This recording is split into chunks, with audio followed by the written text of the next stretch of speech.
सृष्टिः स्रष्टुराद्या वहति विधिहुतं याहवीर्या च होत्री ये द्वे कालं विधत्तः श्रुति विषय गुणा या स्थिता व्याप्य विश्वम् यामाहु सर्वबीज प्रकृतिरिति यया प्राणिनः प्राणवन्तः प्रत्यक्षाभिः प्रपन्नस्तनुभिरवतु वस्ताभिरष्टाभिरीशः।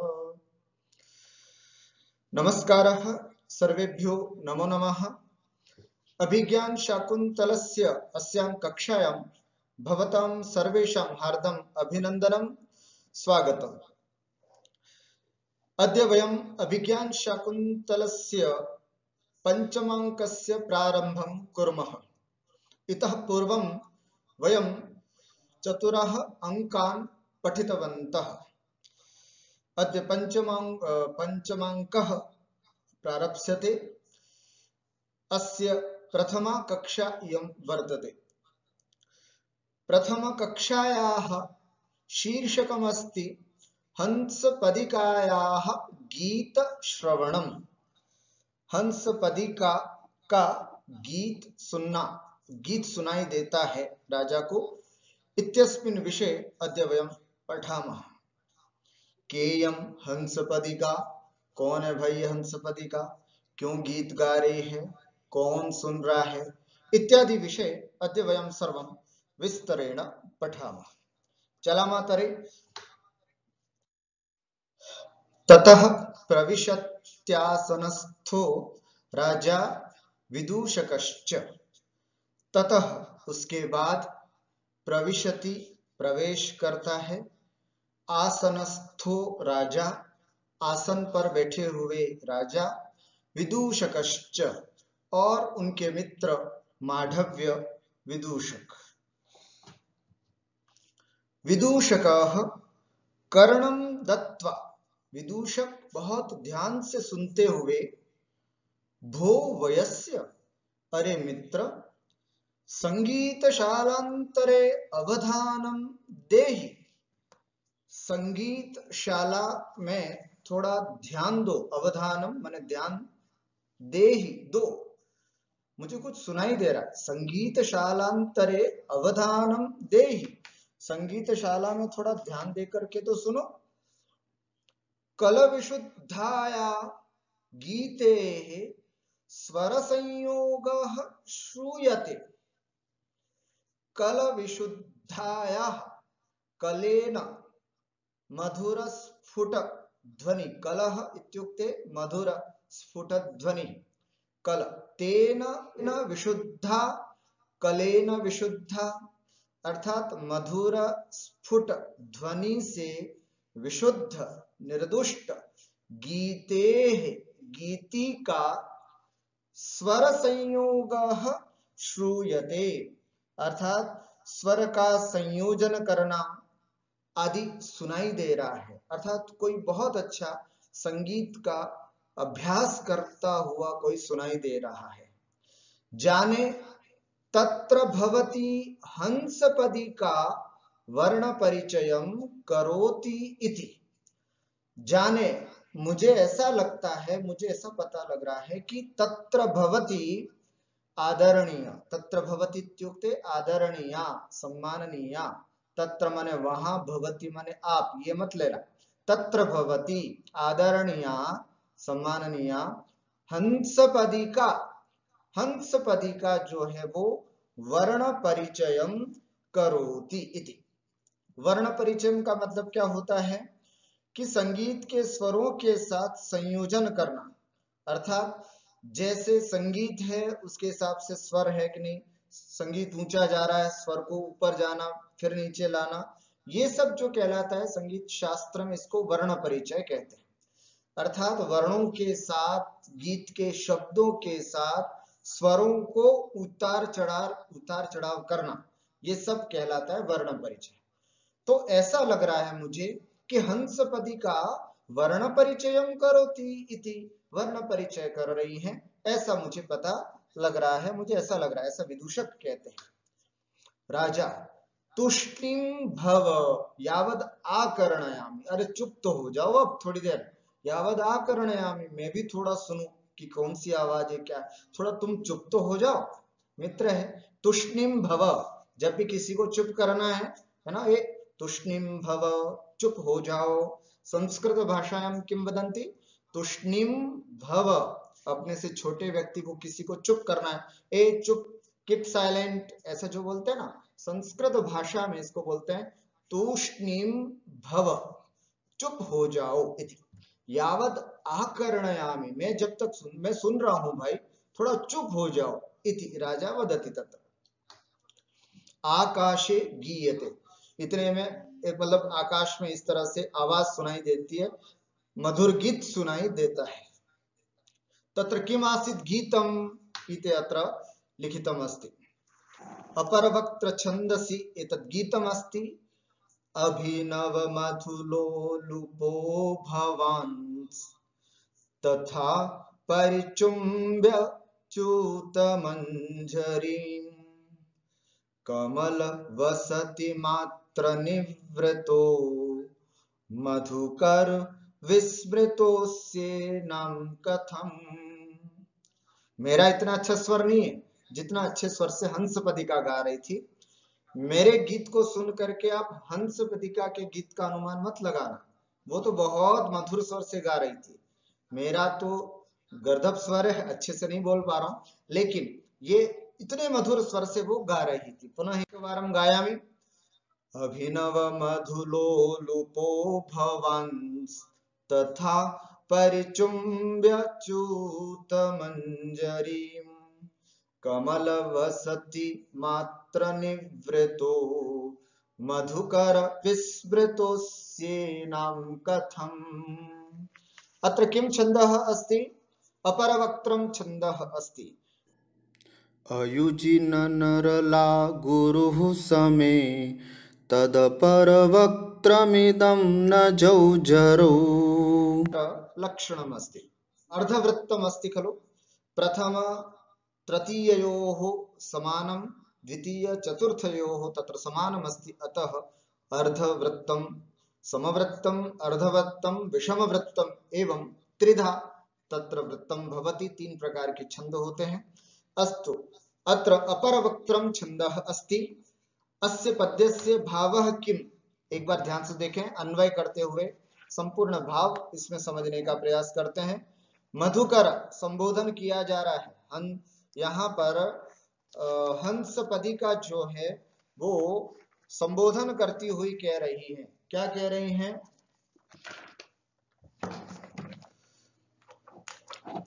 हे मधुकर, मधुकर इत्युक्ते भ्रमर, भ्रमर के लिए कहा जाता है मधुकर। अभिनव मधुलोलुपः, अभिनव नए नए, मधु का लोलुपी तू, हे भ्रमर, भवान माने आप, च्यूत मंजरीम तथा परिचुम्ब्य, च्यूत माने आम्र, आम्र मंजरी, आम्र मंजरी बहुत अच्छी उसमें सुगंध होती है, उसमें पराग होता है और उसमें मधु भी होता है।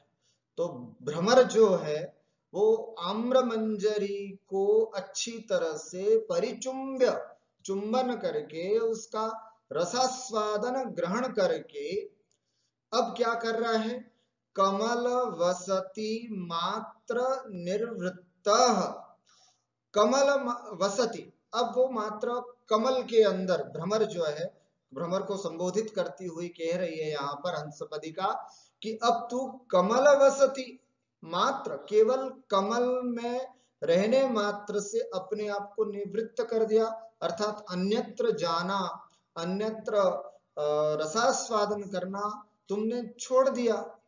एनाम कथम विस्मृतासि, एनाम है ना, च्यूत मंजरीम, आम्र मंजरीम, जिसको तुमने एक बार पहले स्मरण किया था, उसका रसास्वादन किया था, ऐसी उस आम्र मंजरी को कथम विस्मृतासि, तुम कैसे भूल गए हो इति। स्पष्ट समझ में आया। मधुकर, एक बार पुनः, हे मधुकर, अभिनव मधुलोलुपः भवान, नए नए मधु के लोलुपी आप, हे भ्रमर, तुम तो हमेशा नए नए मधु का आस्वादन करना चाहते हो, नए नए पुष्पों का आस्वादन करते हो, नया नया पराग, रोज नई नई पराग का आस्वादन करने वाले तुम मधुकर हो, भ्रमर हो, तुम्हारी ऐसी प्रवृत्ति है, तुम्हारा ऐसा स्वभाव है। चूत मंजरीम तथा परिचुंब्य, आम्र मंजरी को भी इसी प्रकार से तुमने एक बार परिचुंबन किया था, उसका भी रसास्वादन तुमने ग्रहण किया था, लेकिन अब तुम्हारी स्थिति बड़ी आश्चर्यकरी होगी। कमल वसति मात्र निर्वृत्त हसन, अर्थात अब तुम केवल कमल मात्र, अर्थात केवल कमल पर रह करके, है ना, केवल कमल पर निर्वृत्त, है ना, अब केवल कमल वसति, कमल पर रह करके अपने आप को कैसे निर्वृत्त हो गए हो। एनाम कथम विस्मृतासी, उस आम्र मंजरी को तुम कैसे भूल गए हो। इति अत्र भावः अस्ति। मैं कहना चाहूंगा ये श्लोक जितना दिखने में सामान्य है, वस्तुतः उससे भी कई ज्यादा बहुत महत्वपूर्ण और व्यंग्य से भरा हुआ है। हंसपदिका कौन थी? हंसपदिका राजा के द्वारा उपभुक्ता कोई नायिका थी, नायिका समझे, या कोई सुंदरी थी, जिसकी सुंदरता पर आसक्त हो करके राजा ने कभी उससे प्रेम किया था और एक बार उसका उपभोग करके उसको छोड़ दिया। आज वही हंसपदिका बैठ करके, है ना, संगीतशाला में बैठ करके मधुर गीत, मधुर ध्वनि में गीत संगीत गा रही है और मधुकर के बहाने राजा को संबोधित कर रही है। वस्तुतः यहाँ पर मधुकर नहीं, अन्योक्ति है, यहाँ पर मधुकर नहीं बल्कि राजा को संबोधित किया जा रहा है। हे मधुकर, हे राजन, अभिनव मधु लोलुपः भवान, नए नए मधु के लोलुपी, नए नए स्त्रियों का स्मरण करने वाले, नए नए स्त्रियों के साथ संयोग करने वाले हे राजन आप, चूत मंजरीम तथा परिचुंब्य, आम्र मंजरी को इस प्रकार से रसास्वादन करके, आम्र मंजरी इत्युक्ते मुझ हंसपदिका का आस्वादन करके, पिछले 4 अंकों को देखें तो शकुंतला को इस तरह से एक बार भोग करके और उसको ये आश्वासन दे करके कि बहुत जल्दी मैं तुमको लिवाने आऊंगा और तुम पहुंचे नहीं अब। तो ऐसे चूत मंजरी से तात्पर्य यहाँ पर क्या अर्थ लेना? हंसपदिका और शकुंतला, ऐसी उनका परिचुंब्य आस्वादन करके कमल वसति मात्र निवृत्त, अब तुम केवल कमल पर, कमल माने कमला, कमला का मतलब है राज्य लक्ष्मी, राज्य लक्ष्मी मतलब राजा की जो पटरानी होती है, जिसका नाम यहाँ पर वसुमती है, राजा की पत्नी पटरानी जो है वो वसुमती। अब राजा नई नई सुंदरियों को छोड़ करके केवल अपनी पटरानी के साथ कैसे भला संतुष्ट हो करके बैठा हुआ है। एनाम कथम विस्मृता असि, एनाम माने उसको, किसको? शकुंतला को, हंसपदिका को भला कैसे तुम भूल करके बैठे हो। ऐसे अर्थात राजा की तो ये प्रवृत्ति होती है कि हमेशा नई, जैसे भी कोई भी सुंदरी दिखती है उस पर आसक्त हो जाते हैं, उसके साथ भोग करते हैं और फिर आगे बढ़ते हैं। तुमने इसी तरह मेरे साथ, हंसपदिका कह रही है, तुमने मेरे साथ भी इसी तरह से मेरा उपभोग किया, आगे बढ़े, शकुंतला का भी उपभोग किया, तुम आगे बढ़े। तो तुम तो इस तरह से रोज नया नया उपभोग करने वाले व्यक्ति हो, आज केवल मात्र वसुमती नामक पट्टरानी के आश्रय से या अथवा उसके पल्लू से कैसे बंधे हुए हो तुम, ऐसा उपालंभ देती हुई हंसपदिका गीत गा रही है। समझ में आया? हे मधुकर, अभिनव मधुलोलुपः भवान, नए नए मधु का आस्वादन करने वाले, नई नई सुंदरियों का आस्वादन करने वाले आप राजन अथवा मधुकर, चूत मंजरीम, आम्र मंजरी को अथवा हंसपदिका अथवा शकुंतला को तथा परिचुंब्य, उस प्रकार से उपभोग करके, है ना, कमल वसति मात्र निर्वृत्त, मात्र कमल पर, मधुकर केवल एक कमल पर रहे तो आश्चर्य, एक ही कमल का आश्रय लेकर के रहे तो आश्चर्य है। उसी प्रकार राजा भी केवल एक पटरानी का आश्रय लेकर के रह रहा है, इसमें बड़ी आश्चर्य की बात है, एनाम कथम विस्मृतासि, तुम भला उनको कैसे भूल गए हो। इस तरह से ये बहुत सुंदर बात है, और कहीं ना कहीं इस श्लोक के माध्यम से राजा दुष्यंत पर शकुंतला के साथ किए गए भोगोपभोग की विस्मृति हो गई है, इस बात की भी सूचना दी गई है। राजा दुष्यंत सब कुछ भूल चुका है, कौन शकुंतला, कैसा उपभोग, कौन सा आश्रम, कुछ भी ध्यान नहीं है। अर्थात शकुंतला के साथ किए गए भोगोपभोग को पूरी तरह से भूल चुका है।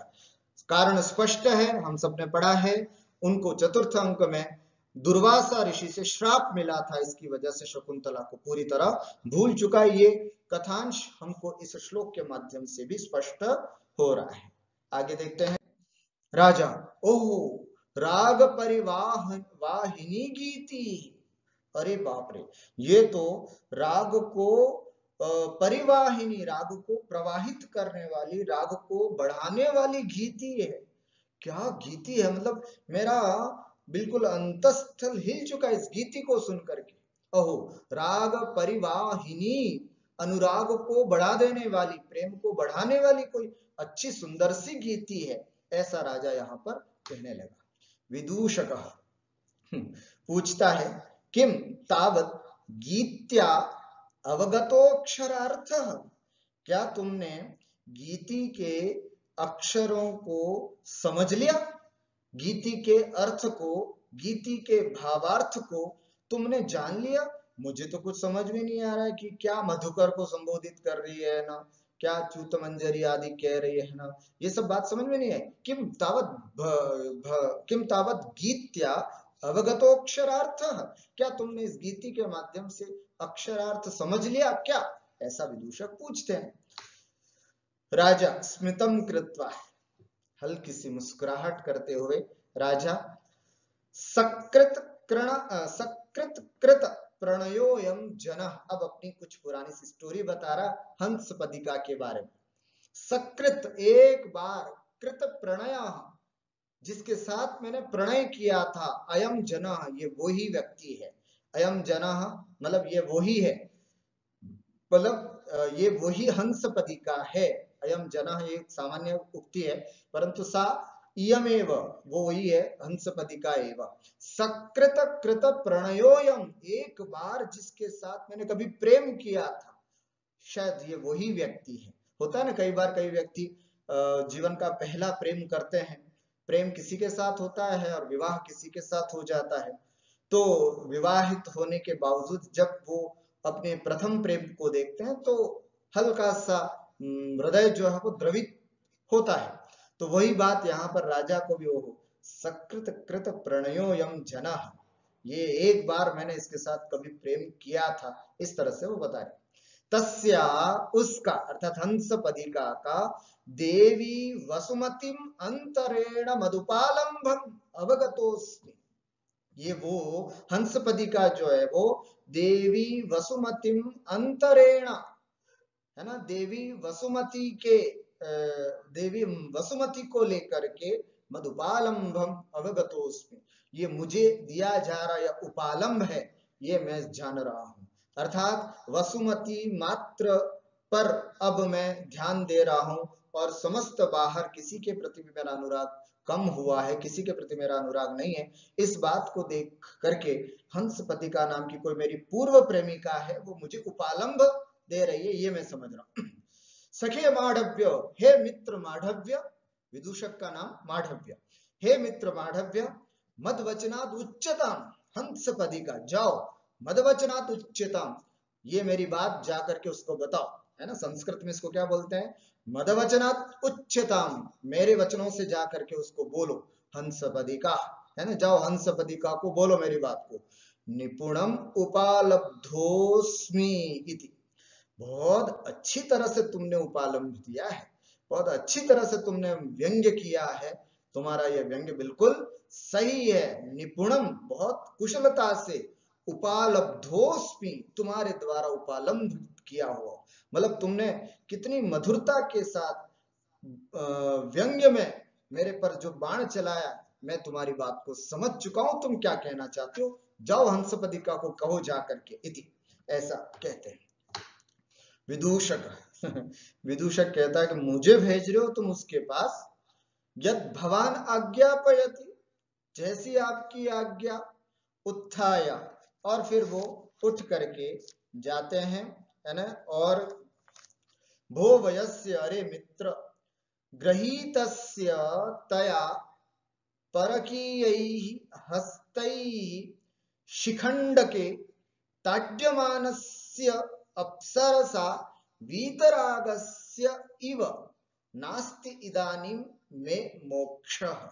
जैसे बहुत सारी अप्सराएं मिलकर के किसी सन्यासी को घेर लेती हैं, फिर उसके बाद उसकी जो स्थिति होती है बीच में, है ना, चोटी पकड़ पकड़ करके उसके साथ जो हंसी मजाक करते हैं, उसको जो चिढ़ाते हैं, कोई सन्यासी मिल जाए और बहुत सारी सुंदरियां हो, सन्यासी बिल्कुल शिथिल सा हो और साधारण हो, ऐसे व्यक्ति, और बहुत सारी सुंदरियां हो, तो जिस तरह से गृहीतस्य वीतरागस्य, वीतराग, वीतराग माने जिसका राग आदि भाव खत्म हो चुका है, किसी के प्रति प्रेम आदि नहीं, किसी स्त्री आदि से कोई राग आकर्षण नहीं, ऐसे किसी वीतराग को, है ना, क्या कह रहे हैं, अप्सरसा, है ना, जैसे अप्सराओं के द्वारा या अप्सरा के माध्यम से, कोई अप्सरा जो होती है वो यदि इस तरह से पकड़ लिए वितराग को, किसी महात्मा को, तो वो नहीं छूट पाता है ना, और उसकी खूब अच्छी तरह से दासियों के हाथों से शिखंड के अर्थात चोटी पकड़ा पकड़ा करके तड्यमानस्य, है ना, वो वितराग मतलब वो साधु सन्यासी मारा जाता है, पकड़ा जाता है, पिटाई की जाती है,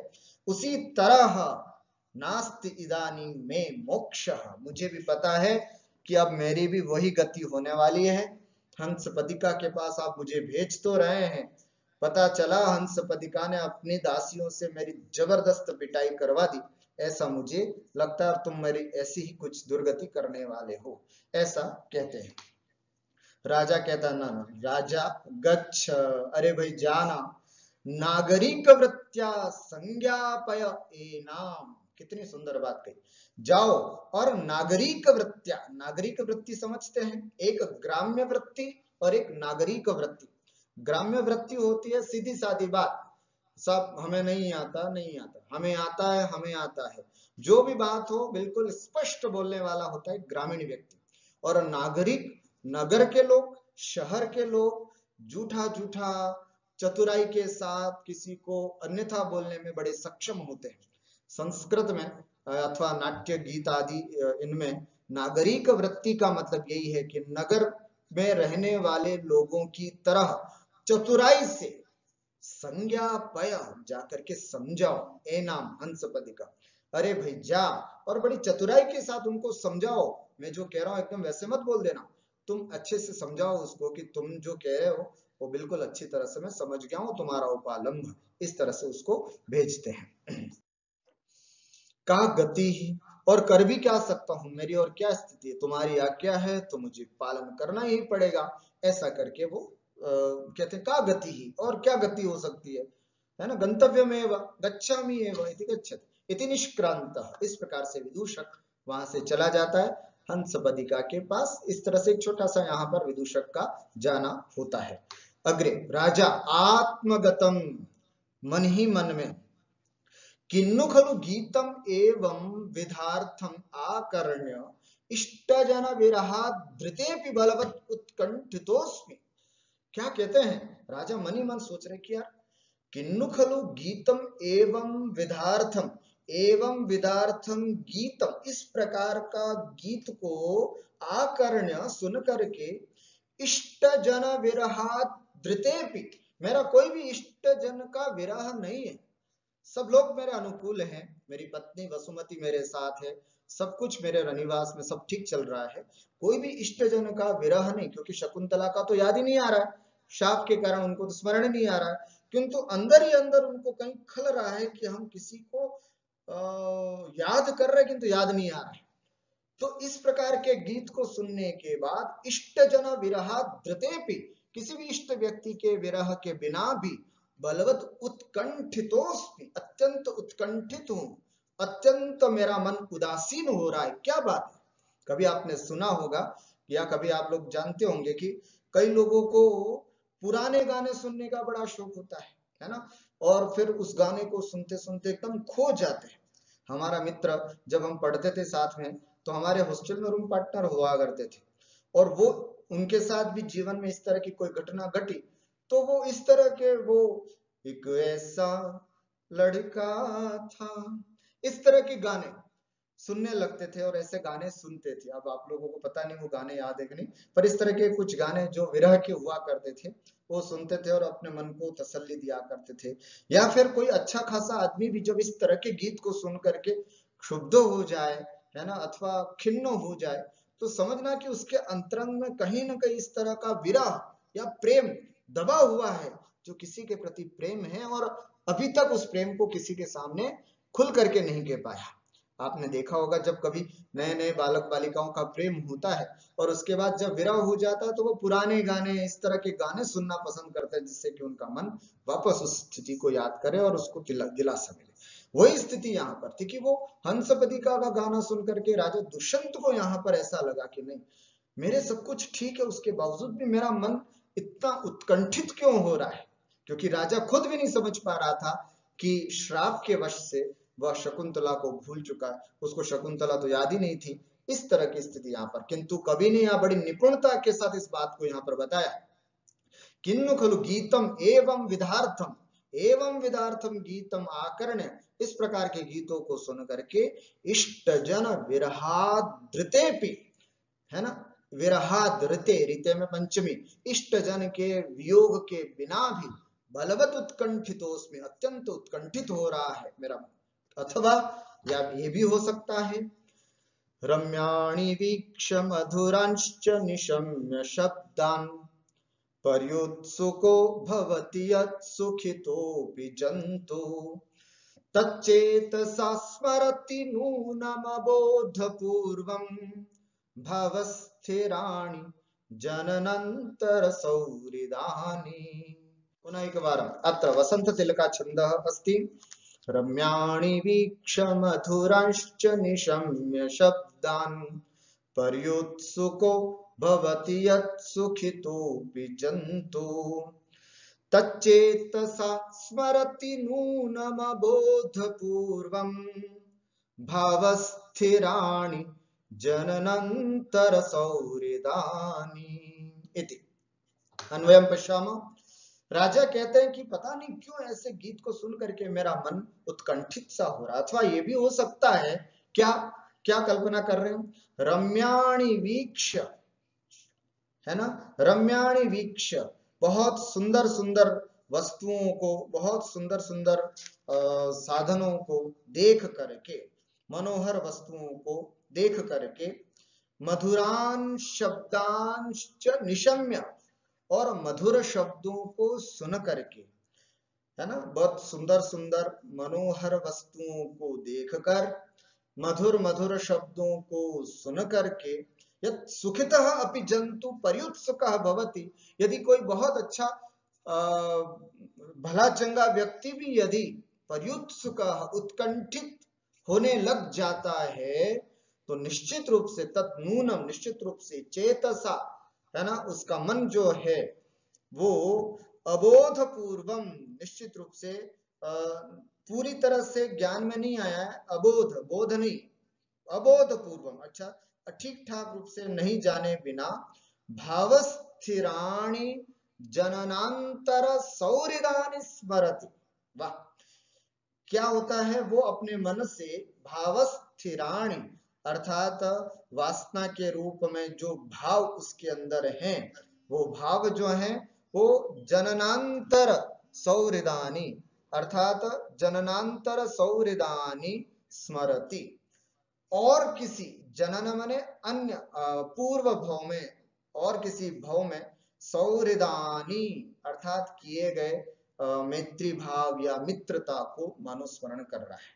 जब भी कोई व्यक्ति बड़े मनोहर और सुंदर अवस्था को देख करके, मधुर मधुर शब्दों को सुन करके, यदि सुखितः अपि जंतु पर्युत्सुकः भवति, अर्थात सुखी अच्छा भला इंसान भी यदि पर्युत्सुक हो जाता है, आश्चर्यचकित हो जाता है, उत्कंठित हो जाता है, तो निश्चित रूप से चेतसा, उसके मन से, अबोध पूर्वम, ठीक ठीक जाने समझे बिना भी, भावस्थिराणि, अर्थात उसके संस्कार के रूप में जो स्थित भाव है वो जननांतर सौहृदानी, पूर्व भव के होने वाले सौहृदानी, अर्थात जो व्यवहार है, प्रणय व्यवहार है इत्यादि को स्मरति, स्मरण करता है। होता क्या है कि जब भी कोई व्यक्ति अच्छी स्थिति को देखता है ना, बहुत सुंदर वस्तुओं को देखता है, जैसे मान लीजिए किसी सुंदर स्त्री या सुंदर पुरुष का चित्र देखता है या बहुत मधुर गीत के शब्दों को सुनता है, तो ये निश्चित है कि अच्छा भला व्यक्ति, सुखी व्यक्ति भी, उसको कुछ पता नहीं, पूर्व भव के या इस तरह की पूर्व में की गई वस्तुएं याद आने की वजह से उसका मन अस्थिर होने लग जाता है। तो ये एक वास्तविक है, ये मनोवैज्ञानिक दृष्टि से बिल्कुल सत्य है। महाकवि कालिदास ने यहाँ पर दुष्यंत के ऊपर बीती हुई स्थिति बताई जा रही है, वो याद करने की कोशिश कर रहा है किंतु कुछ भी याद नहीं आ रहा है। उसके मन में हुई इस गुदगुदी का कारण क्या है, उसके मन में हुए इस तरह की अस्थिरता का कारण क्या है, वो कुछ समझ में नहीं आया। तो उसने कहा हो सकता है जननांतर सौहृदानी, है ना, पूर्व भव में या कुछ ऐसा कुछ कार्य हुआ होगा कि अचानक इस तरह के शब्दों को सुनकर के व्यक्ति के स्मरण आ जाता है, व्यक्ति स्मरण करने लग जाता है और उसको बार बार विचारता है। तो हो सकता है ये कारण। और वर्तमान में भी देखा जाता है कि जब भी व्यक्ति कुछ भी अच्छा प्रिय देखता है, मधुर शब्दों को सुनता है, तो अत्यंत उत्कंठित हो जाता है। आज भी यदि ऐसी स्थिति होती है तो निश्चित रूप से ये समझना कि इसके भी कहीं कहीं पूर्व जन्म में ऐसा कुछ हुआ होगा, इसलिए इनको पुराने गाने दुख भरे, कई लोग होते हैं ना जिनको दुख भरे गाने ही बहुत अच्छे लगते हैं, तो निश्चित रूप से उनका दिल कहीं ना कहीं चोटिल होता है, कहीं ना कहीं घायल हुआ होता है, कहीं ना कहीं विरह को सहन करता हुआ होता होगा। इस कारण से ऐसी स्थिति वहां पर उत्पन्न होती है। अस्तु, इस तरह से वहां पर ततः प्रविशति कंचुकी, उसके बाद वहां पर कंचुकी का प्रवेश होता है। इसको हम आगे कक्षा में देखेंगे। बस आज इतना ही, विराम लेता हूं मैं अपने इस कक्षा से, और फिर अगली कक्षा में फिर एक कंचुकी प्रवेश करता है और उसके बाद क्या होता है वो हम अगली कक्षा में विस्तार से देखेंगे। नमस्कारः, सर्वेभ्यो नमो नमः।